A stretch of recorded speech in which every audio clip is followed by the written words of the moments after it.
Hi everyone, welcome back to my YouTube channel, dan kali ini saya akan membahas mengenai virus corona. Bukan dari sudut pandang medis, tapi saya akan membagikan beberapa kata yang berkaitan dengan virus corona, seperti epidemic, endemic, pandemic, outbreak, social distancing, dan sebagainya.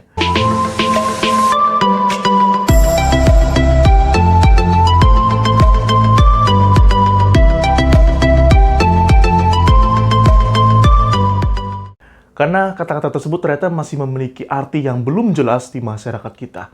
Dan saya berusaha membantu sebisa saya, menurut pemahaman saya, terkait arti dari kata-kata tersebut.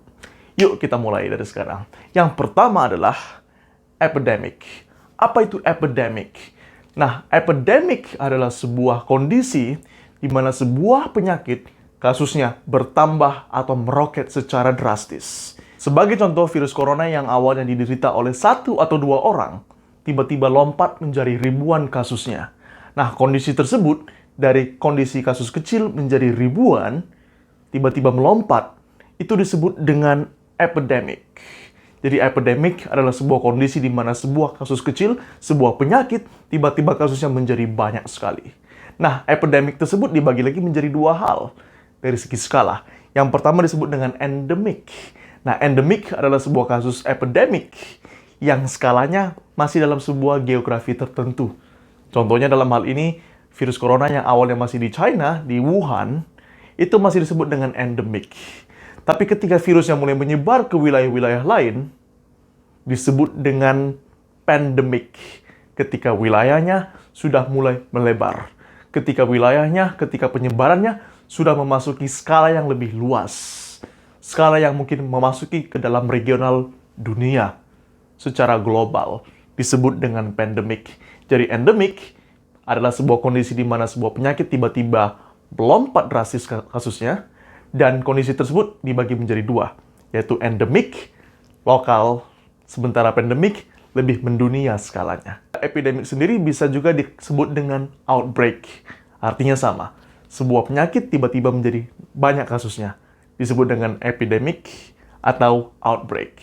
Lalu, pertanyaan selanjutnya adalah apa perbedaan antara istilah dari self-quarantine, self-monitoring, dan juga social distancing? Ketiga kata tersebut memiliki arti yang mungkin serupa, tapi mari kita telah lebih lanjut perbedaan dari ketiga istilah tersebut. Yang pertama adalah self-quarantine. Nah, self-quarantine adalah kondisi di mana Anda dinyatakan positif sakit, positif terinfeksi sebuah virus, dan Anda mengkarantina diri Anda guna untuk menerima pelayanan atau treatment yang tepat, dan juga supaya Anda tidak menyebarkan virus tersebut kepada orang lain.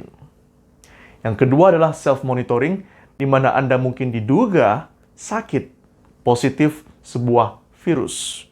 Lalu Anda memonitor diri Anda secara reguler untuk mengetahui apakah Anda positif atau negatif terhadap hal atau virus tersebut. Yang terakhir adalah social distancing, di mana Anda mungkin masih sehat, dan Anda membatasi interaksi semaksimal mungkin dengan orang lain. Tujuannya cuma satu, supaya mengurangi penyebaran virus itu sendiri. Oke? Selanjutnya adalah perbedaan antara droplet dengan airborne. Droplet, pengertiannya adalah tetesan-tetesan kecil dari sebuah cairan. Dalam hal ini, tetesan-tetesan air liur. Jadi, seseorang yang mengalami virus corona, ketika ia batuk dan juga bersin, ia mengeluarkan tetesan-tetesan kecil ke udara, dan jika dihirup oleh individu lainnya, maka individu tersebut akan terjangkit atau terinfeksi penyakit yang sama.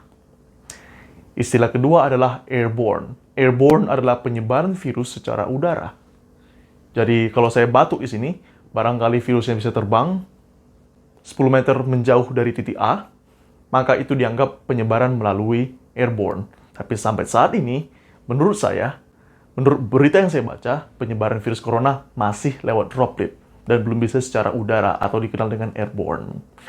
Oke, baik teman-teman, sekian informasi dari saya. Semoga teman-teman bisa mendapatkan pengertian atau lebih memahami perbedaan dari istilah-istilah tersebut.